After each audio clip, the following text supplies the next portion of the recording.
গেল মৌসুমটা স্বপ্নের মতো কেটেছে মোহাম্মদ সালার। লিভারপুলের হয়ে করেছিল 44 গোল। একক নৈপুণ্যে দলকে তুলেছিলেন ইউরোপিয়ান চ্যাম্পিয়ন্স লিগের ফাইনালে এবং ইংলিশ প্রিমিয়ার লিগে রেখেছিলেন চতুর্থ স্থানে। দলীয় সাফল্যের পাশাপাশি ব্যক্তিগত অর্জনের ভাণ্ডারও সমৃদ্ধ করেছেন, শোকসে ভরেছেন একাধিক পুরস্কার। সেই পারফরমেন্সকে আমলে নিয়ে লিভারপুল সাবেক ফুটবলার ইয়ান রুস বলছেন, 2018 সালে লিওনেল মেসি ও ক্রিস্টিয়ানো রোনালদোর চেয়ে ভালো ছিল মোহাম্মদ সালাহ। 2017 সালে রোমা ছেড়ে লিভারপুলে আসেন সালাহ। এরপর থেকে ফর্মে তুঙ্গে আছেন তিনি। বল পায়ে দেখাচ্ছেন জাদু, অসাধারণ ড্রিবলিং, পাসিং স্কিলে ছড়াচ্ছেন দ্যুতি। 2017-2018 মৌসুমটা তার জন্য ছিল সোনায় সোহাগা। ইয়ান রুস বলছেন, গেল মৌসুমে অবিশ্বাস্য ছিল সালাহ। আমি বলবো সে ছিল বিশ্বের সেরা খেলোয়াড়।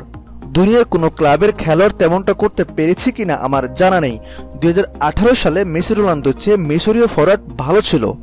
চলতি মৌসুমে ফর্মের মগডালে আছেন মোহাম্মদ সালাহ।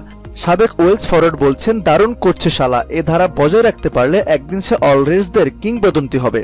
যদি ফার্নান্দো তোরেস ও লুইস সুয়ারেজের মতো সিদ্ধান্ত না নেয়, কারণ দুর্দান্ত ফর্মে থাকা অবস্থায় লিভারপুল ছেড়ে চলে যায় তারা। খেলা জগতের সব ইম্পর্টেন্ট খবরগুলো পেতে আমাদের চ্যানেলটি সাবস্ক্রাইব করে পাশে থাকা বেল আইকনটি বাজিয়ে দিন। ধন্যবাদ।